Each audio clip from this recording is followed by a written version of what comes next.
exploring teachings given at the time of the Buddha by the Buddha to his disciples and looking at how we might translate those for ourselves now practicing today in Sheffield, and particularly relying on Bhante Sangharakshita's done a lot of translation of this over the years, like taking the teachings and making them relevant for us here today. So I'm going to be doing some more of that this evening, and I'm going to start by telling you a story. So, are you sitting comfortably? You look quite nicely wrapped up in your blanket. So you can... Oh, sorry. Oh well, don't worry about that. Good. That's the end. No. So once upon a time, in a forest far, far away, there sat the Buddha, and he was surrounded by many, many of his disciples. So they'd gathered together to hear what's called the Pratimoksha, so the list of the rules by which the whole community lived. And they did this twice a month, and it was told by the moon when they would meet. So they were sitting by the light of the moon, and having done this, the Buddha then began to speak about the ocean. So the ocean is probably something that neither he nor any of his disciples had probably seen before. So the ocean was a very vast and mysterious thing for these people. And the Buddha began to describe the ocean, and he said the ocean, it has 8 marvellous and wonderful qualities about it. For example, and in the same way, the Dharma also has 8 marvellous and wonderful qualities. So the ocean and the Dharma have these 8 wonderful, marvellous qualities. So, for example, he said the ocean is full of precious substances and gems. And so, like, all those, I don't know what gems you would find, oysters and things like that in the ocean. And just like that, the Dharma is full of lots of wonderful, precious things. So it's full of, and he describes the lists, which I think is brilliant to describe the lists as beautiful gems, because you know how much I like lists. So, so the Noble Eightfold Path, the factors of enlightenment that Padma talked about a few weeks ago, and many other lists. So within the Dharma, you find these wonderful lists, these precious lists. And also in the ocean, you find marvellous, huge, awe-inspiring creatures. And he names all these amazing creatures, so you can think of like whales and sharks and all of that. And just so in the Dharma, you get these amazing people, these amazing practitioners who are awe-inspiring and massive beings. So he gives 8 of these similes, and I'm not going to go through all of them. But of all 8, probably the most famous and I think the most interesting is this. So he says, just as the great ocean has one taste, the taste of salt, so this Dharma and discipline has one taste, the taste of freedom. So just as the great ocean has one taste, the taste of salt, so also this Dharma and discipline has one taste, the taste of freedom. And I think it's very significant that of all the possible words the Buddha chose to describe the taste of the Dharma, he chose freedom.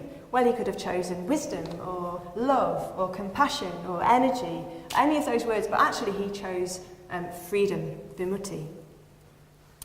And it's not just that the Dharma looks free or seems to be free, it tastes free, rasa, taste. We experience the Dharma. We experience directly the Dharma, and when we experience it directly, we taste liberation. It has the taste of liberation. And it's not just a slight taste either. So I was swimming in the ocean a few weeks ago, and it's really very salty, isn't it? It's pretty gross, actually. The Dharma isn't gross, but it was really very, very salty. So it's not just a little bit free, it's very, very free. So what sort of freedom are we talking about? So we're quite free, actually, aren't we, in our lives in many ways. We've got religious freedom. We can practice whatever religion we want. We've got more or less freedom of speech. We've got political freedoms. We're not in prison, so we're free to move about.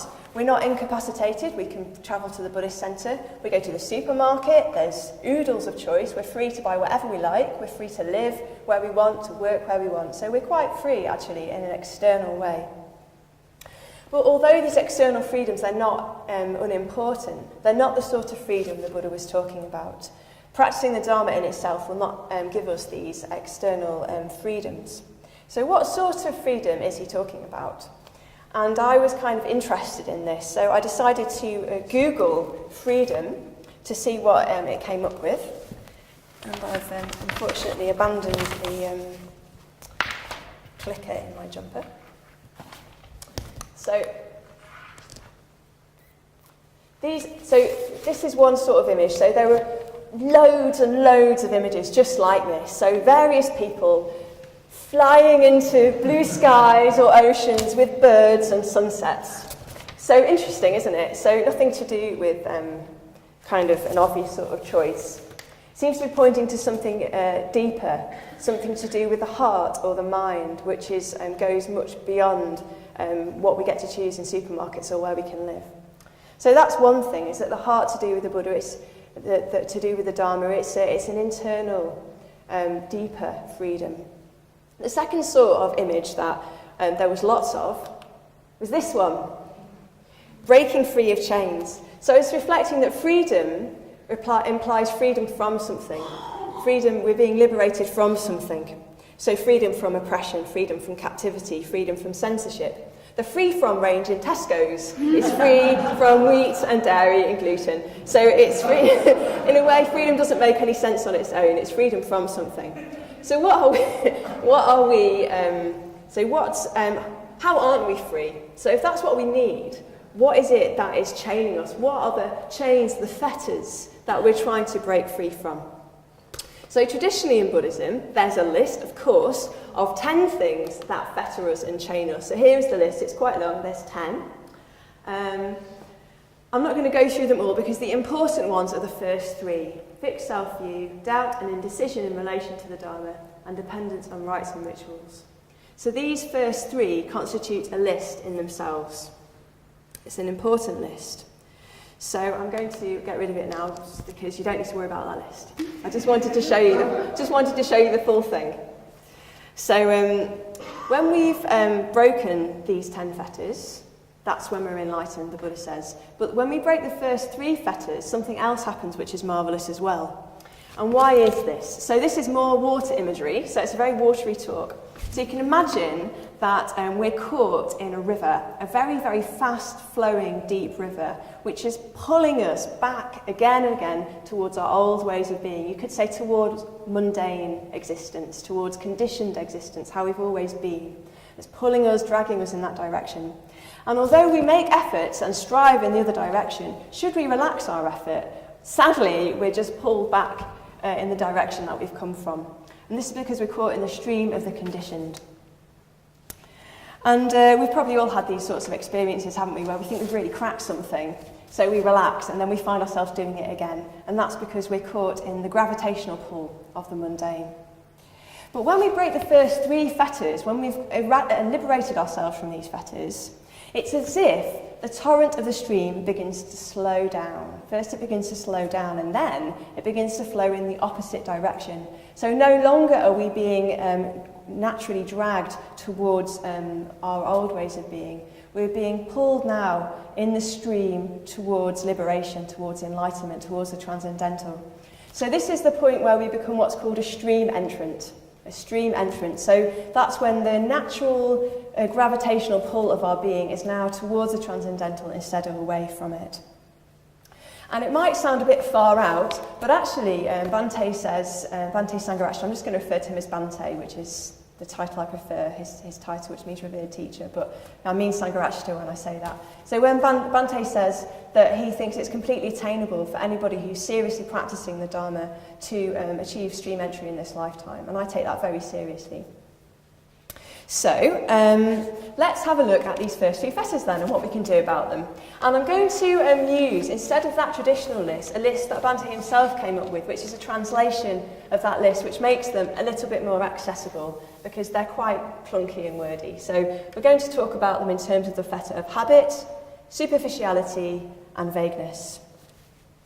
So let's start with the fetter of habit.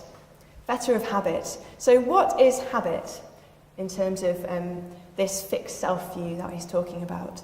So we have got into the habit of seeing ourselves in a particular way.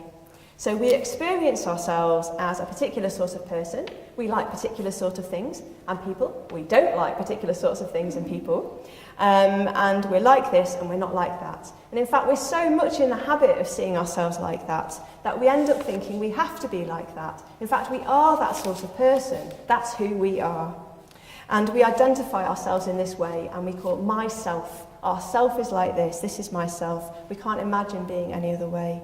And we resist or disbelieve the idea that we could be a different way. But of course, it's not really like that. We all know that. On week 1 of the intro course, we all learn that we can change. So this feta is about not really clocking, not really accepting that we can change or that we can't change completely. And so I'm going to give you an example of this from my own personal experience, which is to do with something I work with at the moment particularly, which is my health. So some of you might know that I've got chronic fatigue syndrome and I've been working to recover from that for the last nearly 2 years now. And part of this means learning to pace myself, so learning to set myself boundaries and stop working at certain points and stop doing things when I get tired and that sort of thing. So it means that I have to change. I have to become somebody different. And basically what this comes down to is practice of mindfulness and metta. Enough mindfulness and awareness so that I can notice when I need to stop, and then enough care with myself that I then do stop and I don't just think, well, what the hell, and carry on going. So mindfulness and metta. So it sounds quite simple, but actually I don't find it simple.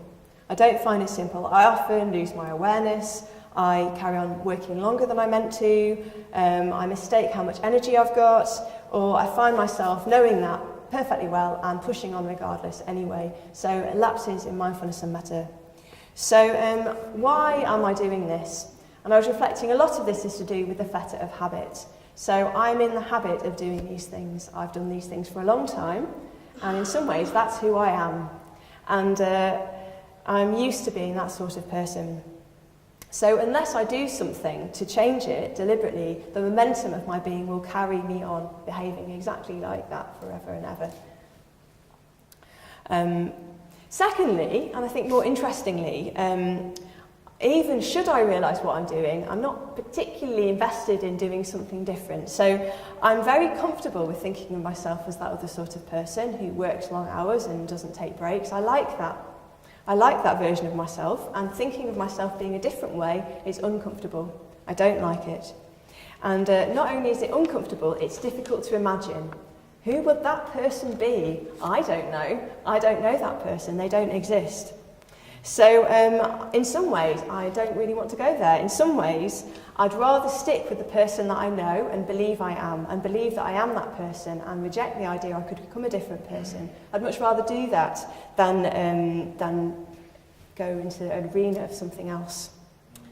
And I know that we're not all working in exactly the same way, but perhaps there's an area of your life that sounds a bit familiar to you, because all in our different ways. We might be generally in favour of the idea we can change and totally behind it intellectually, as I am, of course. But there might be some things about us, some parts of us, little sticking points that we cling onto, little bits of ourselves that we think are most essentially us. This is really me when you get down to it. So if I can't work really hard and do what's needed when it's needed, well, who am I? Who am I? I'm afraid to find out. So ask yourself, what aspects of you do you cling on to, and are you afraid to let go of? Who would you be without those parts of yourself? Because these are the areas where we are chained, we are unfree, we're stuck with an old version of ourselves which isn't serving us, and we can't grow. So what do we do about this state of affairs? So for each of the fetters, Bhante suggests an antidote. So to the feta of habit, he suggests the antidote of creativity. So this isn't creativity in the sense of painting pictures necessarily, or other sorts of artwork. It is in the sense of being creative in our response to things, in the way that we behave in the world. So it's not responding with what we call a reactive mind, so not just doing what we've always done based on what feels comfortable. Instead, being creative, having a different response, one which brings us makes us into a new being. So we're creative, we're being creative in the sense that we're creating ourselves into a new sort of being, which is has more helpful ways of behaving. You could think, a great analogy that he uses, he says, the way that we are, the way that we think, the way that we behave is nothing more than knots tied in a piece of string. And just like that, we can undo those knots. We can undo those knots and free ourselves from all of those ways of behaving and thinking. And because of the law of karma, we are all free to do this. We've all got the power to be constantly transforming ourselves into that person that we want to become. And that's why the gap is so important. So the gap between how we feel and then how we usually behave in response to that feeling, that's why that's so crucial. And you'll remember that another word for the gap is the point of freedom. So I thought that was really significant. So for me, being creative might involve going and painting a picture, but really what it involves is stopping and resting when I'm tired, even if it feels uncomfortable or distasteful or outrageous to be doing it, and I don't want to be that sort of person who does that, because that is how I'm going to make myself into the person who gets better and who creates less suffering for myself and others. And I think it takes some courage to work in this way, especially when we're working with patterns and parts of ourselves that we're really clinging on to and that we're very, very identified with and that runs very, very deep in us. Because it's a scary thought, isn't it? Like, who are these people going to be that we're creating? Will we even like and respect these people we're creating? But this is the way to free ourselves from the fetter of habit. This is the way I can free myself from the fetter of habit, to just do something completely radically different and to create this different person.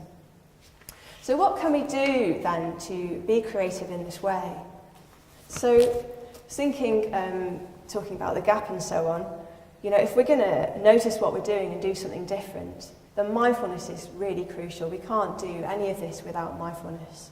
And we've got great tools for mindfulness, haven't we, in our toolbox. We've got the mindfulness of breathing, we've got body awareness exercises, and we're off the cushion, we've got ethical practice, which encourages us to be aware of what's going on around us all the time. So we've got lots and lots of opportunity to train ourselves to become more mindful. And the other thing that can really help with this is our friends. So it's difficult to create ourselves into a new version of ourselves when we're surrounded by people who are constantly relating to ourselves in an older version of ourselves. So you probably notice that maybe when you come here you're able to be quite different, and then you might go back to maybe to your work situation or particular family and friends. With me it's often family situations, and suddenly I'm behaving in an old way. And that's not surprising, because that's the conditions we put ourselves in, that's what happens. So if we're going to create robust new versions of ourselves, it's helpful to surround ourselves with people who are going to really respond to and encourage those new versions of ourselves. And I know for me, if I didn't live and work with people who encourage me in this way, I wouldn't be even making the small amount of progress that I am so far. So it's really, really crucial.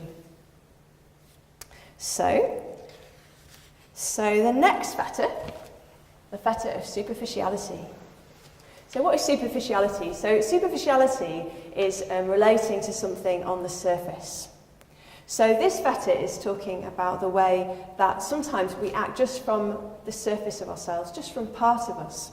So not all of ourselves, not wholeheartedly. And Bhante describes it as acting in outward appearance rather than genuinely or actually. So in outward appearance. So sometimes in our practice of the Dharma, we might not be wholehearted. It's difficult to be wholehearted.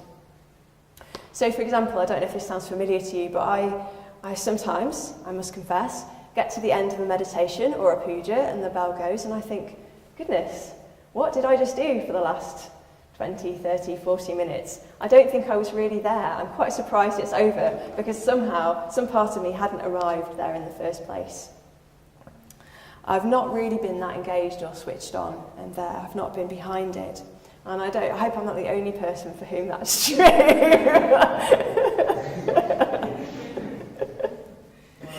And it's easy, I think we can fall into this trap with all our Dharma practices. I mean, in a way it's easier, isn't it, with puja and meditation, because we're sort of not having to do anything. We're in our own space. Nobody really knows. But well, they probably do, actually. But we can fall into this trap with all our Dharma practices.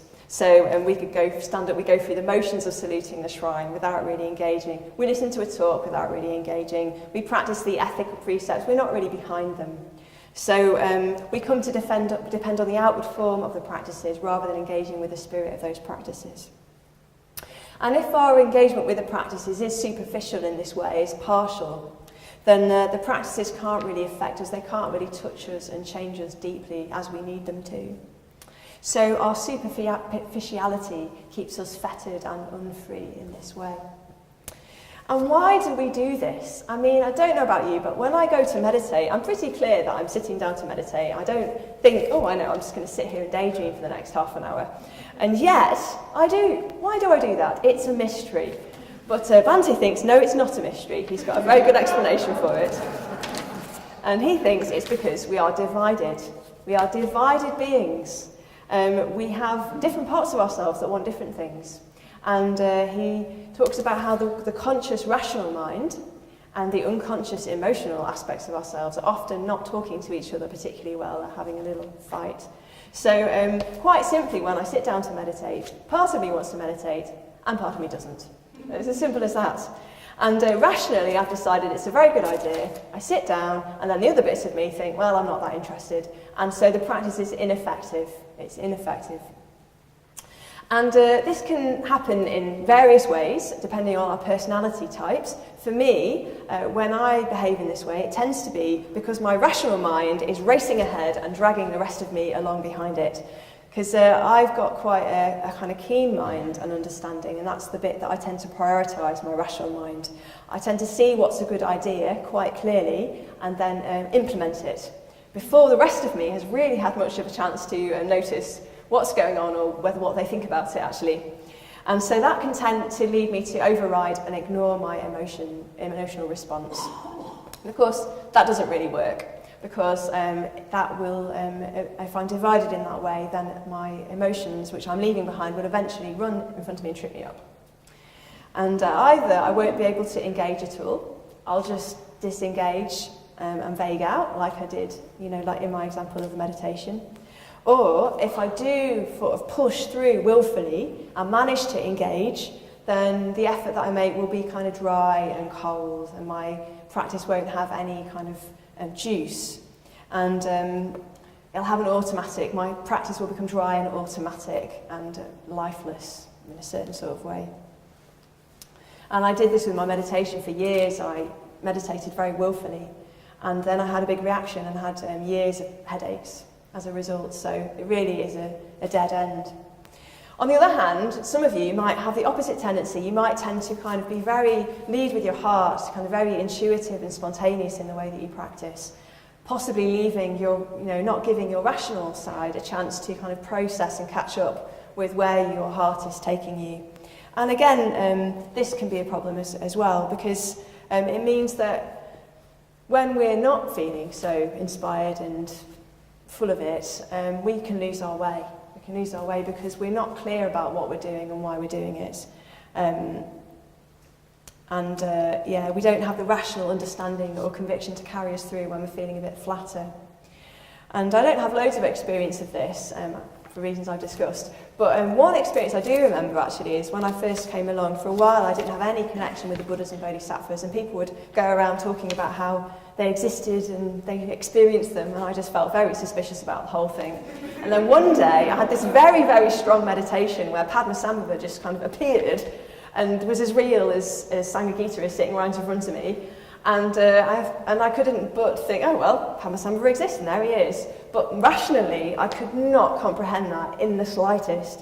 So that was a very, very painful time for me where I was quite blocked in my progress because my head and my heart were operating in completely different time zones. So, so basically, either way, it's not good.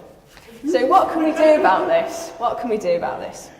So Bhante says that the opposite, the antidote to this fetter of superficiality is commitment.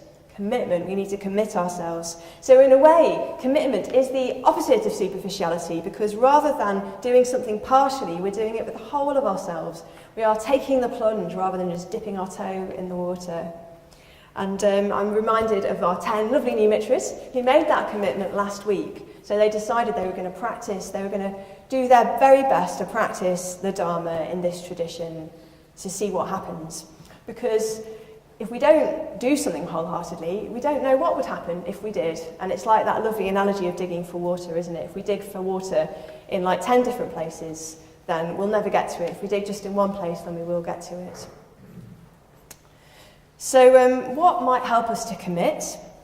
So firstly, we could just think, it might be clear to us while I've been talking, it might be clear to you, you might be thinking, oh, there's an obvious area where I lack commitment. And it might be clear to you where you need to make more commitment, where you shy away from commitment, where you keep your understanding, where you keep your engagement a little bit superficial, a little bit surface.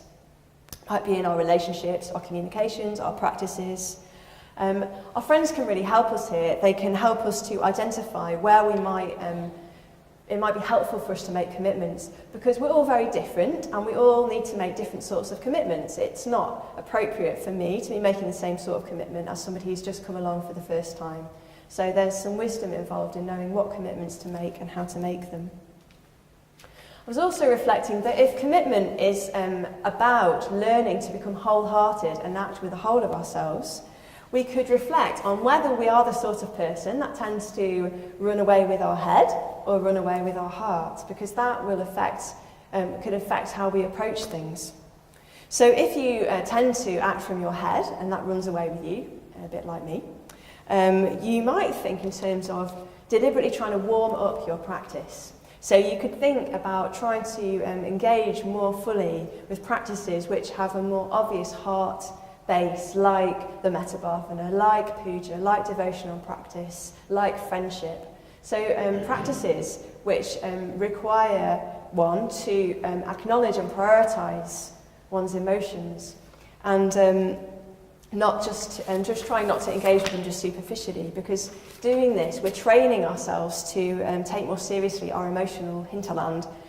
And being that sort of person, I know very well that you might avoid those practices if you are that sort of person, specifically because they do require you to engage with your emotions and acknowledge them, which isn't very comfortable. I certainly don't find it very comfortable. But if we can do this, it will lead us to become more balanced. So even though we might carry on leading with our head, and there's nothing wrong with that, being more of a head-based person, it will mean that we'll be able to do that whilst not at the same time blocking off our emotions and our emotional responses. So we'll be able to act more with the whole of ourselves and not dragging part of ourselves behind. And in the words of Bhante, we'll be learning to find the emotional equivalents to our intellectual understandings by doing that. Or if you act mainly from your heart, you could think about the other way. So think about focusing on ways that you can process intellectually, to process on a rational level what you're doing on a heart level. So this might include making efforts to discuss the Dharma, to reflect on the Dharma, both on your own and with friends, and reading about the Dharma. You could get into the habit of thinking, why am I doing this? Or why do I do this practice? Or why is this important to me? So asking yourself, what's going on when you do this thing? Why are you doing it? So in this way, and this is my phrase, you are developing some intellectual understandings for your emotional experiences.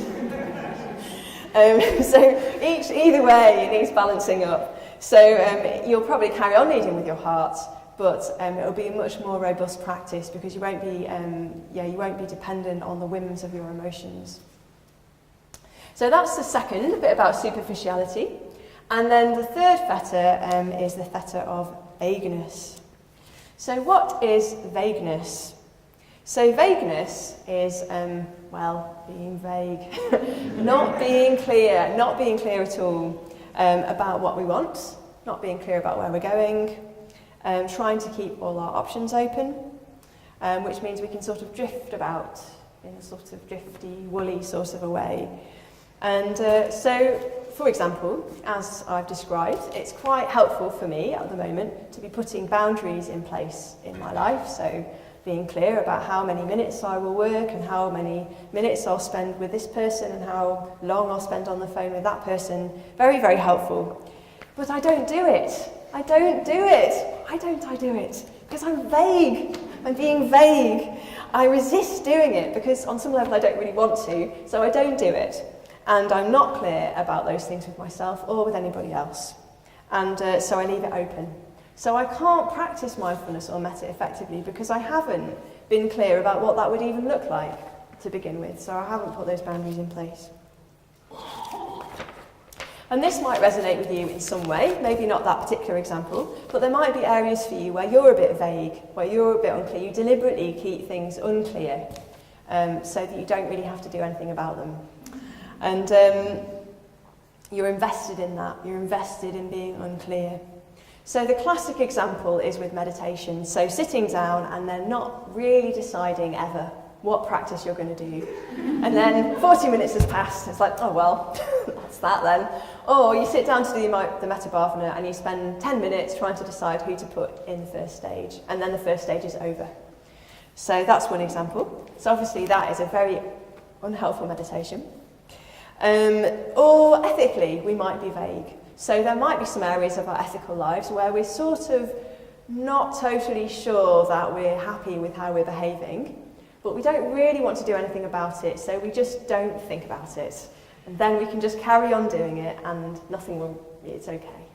So ethically we might be a bit vague. Or we might be a bit vague about our views or beliefs. So we might know that we believe something or we think something to be true, that the Dharma's not really in support of, and we know that if we kind of sat down and examined that view or that belief, we might have to change it, and that might be quite a challenge. We might not want to do that, so we don't think about it. We deliberately don't think about it. So these are all examples of how we might be a bit vague deliberately. And why do we do it? Well, it's safe, isn't it? There's safety in vagueness. If we remain vague about what meditation we're doing, about our ethical practice, about our views, then we don't have to really make any effort to practice them. We don't really have to make any effort to change them. And, effort and change, they can be difficult. They can be uncomfortable. So it makes perfect sense that we would want to avoid the issue altogether by not going there. Perfectly reasonable. But if we do this, then we are fettered, we are chained, we're unfree, because we are stopping ourselves from growing and changing in these ways. It's like we're deliberately keeping our world foggy, and then we're wandering about in the fog, blindfolded, going like round in circles, because we're keeping our world foggy.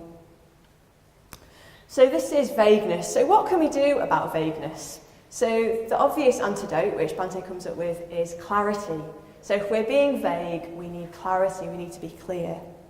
We need to be willing to stop prevaricating and to stop sitting on the fence and actually address what is important in our life, decide what it is that's important and do something about it. So clarity, being clear, that's quite a big thing. So I thought about 3 different ways that we could consider being clear. So firstly, we could be clear where we're being vague. So that might sound a bit difficult because there's something about being vague which makes being clear about it quite difficult, obviously. But I was thinking one way of noticing where we're being a bit vague is to notice where we feel uncomfortable when we think about being clear about it, if you see what I mean. So if we're being vague and somebody says, oh, what do you really think? And we feel a bit, ooh, then that's a sign that we're invested in our vagueness, And our friends are really good at helping us identify these blind spots. And they're called blind spots, which I think is great in relationship with the foggy imagery. So our friends help us to see where we're walking around in circles. So firstly, we can identify where we're being vague, and then we can think about it. We can think about what happens if I carry on being vague. What are the consequences of continuing with this vagueness?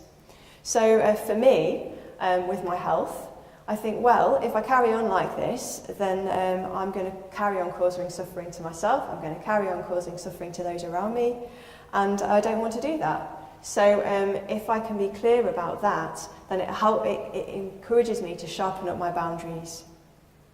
We could think about the consequences hours of directionless meditation, hours of directionless life, not knowing where we're going.